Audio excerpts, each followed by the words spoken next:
السلام علیکم۔ ہمیشہ مامی میرے کمرے میں آتی تھی۔ ایک دن میں کسی کام سے خود مامی کے کمرے کی طرف گیا تو ان کے کمرے سے آتی آوازوں نے مجھے چونکا دیا۔ ماموں تو نوکری پر تھے، پھر مامی کے کمرے میں یہ آوازیں کیسی آ رہی تھی؟ میں نے خاموشی سے مامی کے کمرے کے کھلے دروازے سے اندر جھانکا تو ہکا بکا رہ گیا۔ میں نے دیکھا کہ مامی موبائل پر مصروف تھی۔ مامی کے چہرے پر ایک عجیب سی مسکراہٹ تھی۔ مامی کی حالت دیکھ کر میرے پسینے چھوٹ گئے تھے، کیونکہ وہ کچھ عجیب سے لباس میں تھی، اور اتنا اندازہ مجھے ہو رہا تھا کہ وہ موبائل فون پر کیا کر رہی ہے۔ وہ مجھ سے چند سال ہی بڑی تھی، شاید اسی لیے میں ان کے جذبات سمجھ گیا تھا۔ جب بھی میں نے دبے پاؤں اپنے کمرے میں واپس لوٹا آیا اور ایسا ظاہر کیا جیسے مجھے کسی بات کا کوئی علم نہیں، لیکن اتنا اندازہ مجھے ہو گیا تھا کہ مامی تنہائی کا شکار ہے اور کچھ غلط کر رہی ہیں۔ ماموں انہیں وقت نہیں دیتے تھے، اور شاید اسی لیے وہ اپنی تنہائی کو دور کرنے کے لیے خود ہی میں نے ذہن میں آتی سوچوں کو جھٹک دیا تھا۔ یہ ان کا احسان تھا کہ انہوں نے مجھے اپنے گھر میں جگہ دی ہوئی تھی۔ میں ان کے کسی ذاتی معاملے میں نہیں پڑنا چاہتا تھا، لیکن مجھے کیا معلوم تھا کہ وہ ایک دن میرے ساتھ تھی۔ میری مامی بہت ہی جوان اور خوبصورت عورت تھی۔ ماموں سے عمر میں کافی چھوٹی تھی اور حد سے زیادہ حسین بھی۔ پہلی بار جب میں نے مامی کو دیکھا تھا تو مجھے یقین ہی نہیں آیا تھا کہ یہ تو میرے ماموں کی بیوی ہے۔ ماموں مامی کو اماں سے ملوانے کے لیے ہمارے چھوٹے شہر لائے تھے۔ وہ بہت خوشی ہمارے گھر آئی تھی، لیکن انہیں دیکھتے ہی اماں کا مزاج بدل گیا تھا۔ دراصل ماموں نے کسی کو بھی بتائے بغیر شادی کی تھی۔ نانا نانی تو زندہ نہیں تھے۔ ماموں بڑے شہر میں اکیلے رہتے تھے، اور وہی انہوں نے بنا کسی بہن بھائی کو بتائے شادی رچا لی تھی۔ جب وہ ہمارے گھر آئے اور اماں کو بتایا کہ یہ ان کی بیوی ہے تو اماں دنگ رہ گئی، اور پھر جب ماموں نے رشتہ بتایا کہ وہ تو کوئی دور کے رشتہ دار کی بیٹی تھی، اماں نے صاف صاف کہہ دیا کہ اتنے بدذات لوگوں میں شادی کیوں کر لی ہے؟ جس نے تم سے گھر سے بھاگ کر شادی کی ہو وہ بھلا رشتوں کو کیا نبھائے گی؟ ایسی بد کردار عورت سے شادی کرنے سے پہلے 100 بار سوچنا چاہیے تھا۔ اماں نے منہ پھیر لیا تھا اور مامی کو قبول نہیں کیا تھا۔ اماں کی بات سن کر مامی کا دل بہت دکھا تھا۔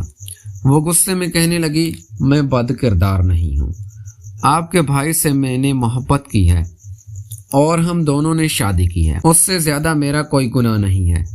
لیکن اماں نے ان کے اگلے پچھلوں کے سارے قصے نکال کر انہیں گھر میں رہنے کی جگہ بھی نہیں دی تھی، اور ماموں جس طرح مامی کو لے کر آئے تھے اسی طرح واپس لوٹ گئے تھے۔ ماموں مامی کے جانے کے بعد اماں نے ہمارے سامنے بھی مامی کو بہت برا بھلا کہا اور بتایا تھا کہ وہ نانا کے دور کے رشتہ داروں میں سے ہے اور ان کا خاندان ایسا ہی ہے، پیسے کے لالچی اور کردار کا کچا۔ اسی لیے ہم نے بھی اماں کی بات مان لی، اور ہمیں بھی یہی لگا کہ مامی نے واقعی لالچ میں شادی کی ہو۔ ویسے بھی وہ ماموں سے عمر میں بہت چھوٹی تھی، بہت خوبصورت تھی، پھر انہیں اتنی بڑی عمر کے آدمی سے شادی کرنے کی کیا ضرورت تھی بھلا؟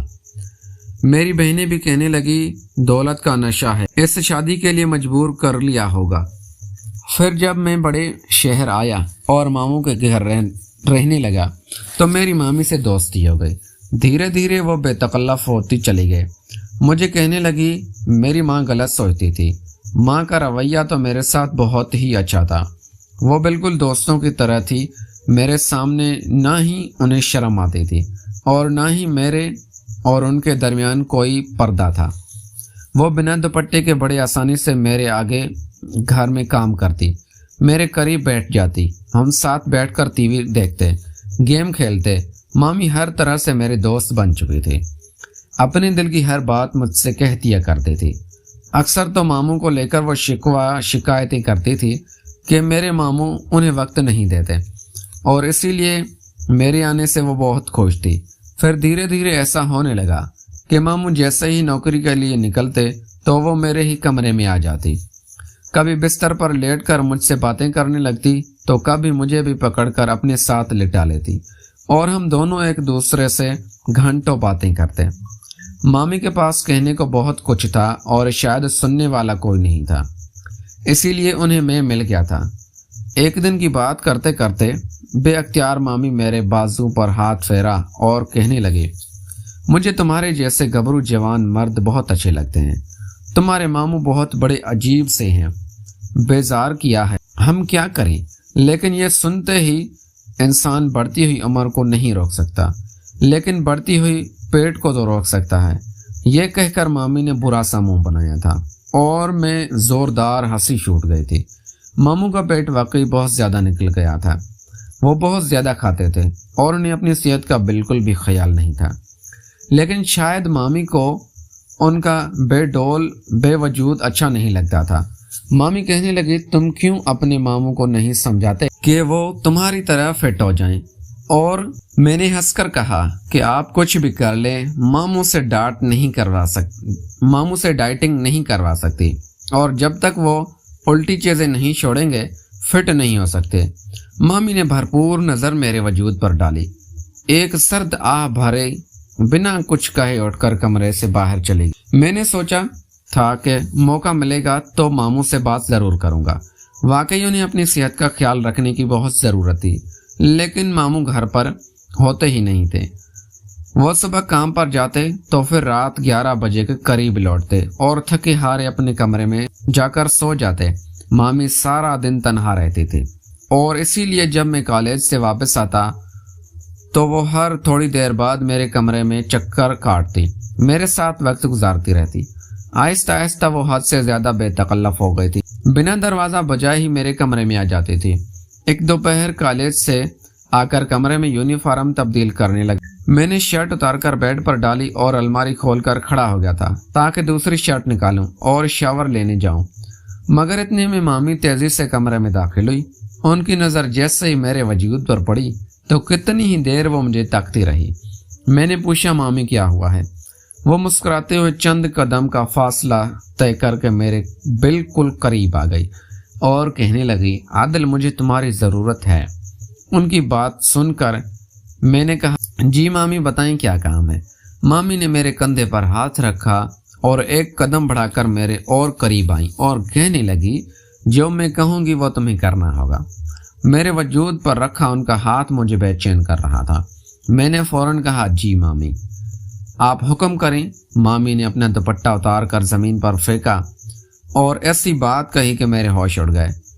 کہنے لگی، بس جلدی سے، میرا نام عادل ہے، میں ایک چھوٹے سے شہر سے بڑے شہر میں آیا تھا تاکہ پڑھ لکھ کر کسی قابل بن جاؤں اور اپنے گھر والوں کا سہارا بنوں۔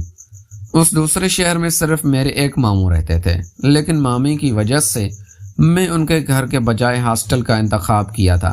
دراصل میری مامی بڑی عجیب عورت تھی، سارے خاندان میں ان کی کسی نہ کسی سے نہ بنتی تھی، ہر کسی سے لڑائی جھگڑے کر کے انہوں نے تعلق ختم کیا ہوا تھا۔ لیکن جب میں پڑھائی کے لیے بڑے شہر آیا اور مامی نے پہلی بار مجھے دیکھا تو کہنے لگی کہ تمہیں ہاسٹل میں رہنے کی کیا ضرورت ہے، تم ہمارے ساتھ گھر میں رہو گے۔ مامی کی بات پر میں حیران رہ گیا، کیونکہ ان کی تو میری ماں سے بھی بالکل نہیں بنتی تھی۔ ماموں بھی مامی کی بات سن کر حیران ہوئے، وہ بھی مامی کی فطرت سے اچھی طرح واقف تھے اور اسی لیے انہوں نے خود سے مجھے اپنے گھر آنے کی دعوت نہیں دی۔ مامی بہت پر کچھ ہچکچا کر اور پھر میں نے منع کر دیا، میں ہاسٹل میں ہی ٹھیک ہوں۔ لیکن مامی نے بے تکلفی کا اظہار کیا، کہنے لگی، میں اتنی بری بھی نہیں ہوں جتنا تم خاندان والوں نے مجھے سمجھ لیا ہے۔ تمہاری ماں نے مجھے 2 باتیں سنائی تو میں بھی آگے سے 4 باتیں کہہ دیتی ہوں، لیکن اس کا یہ مطلب نہیں ہے کہ مجھے رشتے نبھانے نہیں آتے۔ یہ تمہارے ماموں کا گھر ہے، تو ماموں کے گھر میں ہوتے ہوئے تم ہاسٹل میں رہو گے، بھلا اچھا لگے گا؟ اب تمہیں دوبارہ ہاسٹل جانے کی کیا ضرورت؟ میں جو بس کھڑے کھڑے ماموں کو سلام کرنے کے لیے ہاسٹل سے ان کے گھر پہنچا تھا۔ مامی اس وقت آؤ بھگت پر حیران رہ گیا تھا۔ وہ مسکرا کر کہنے لگی، آ جاؤ، آ کر سامان ہاسٹل سے لے کر آؤ، میں تمہاری پسند کا کھانا بناتی ہوں۔ پھر ماموں سے کہنے لگی کہ اوپر والا کمرہ صاف کروا دو، عادل یہیں رہے گا۔ یہ سن کر ماموں بھی خوش ہو گئے اور میں ہاسٹل کا خرچہ بچ جائے گا، ساتھ ہی گھر کے کھانے وغیرہ کا انتظام بھی ہو جائے گا، کیونکہ پچھلے 4 دنوں سے میں باہر کا کھانا کھا کر تنگ آ چکا تھا۔ 4 سال میں اسی طرح گزار کر آ سکتا تھا۔ میں نے بھی زیادہ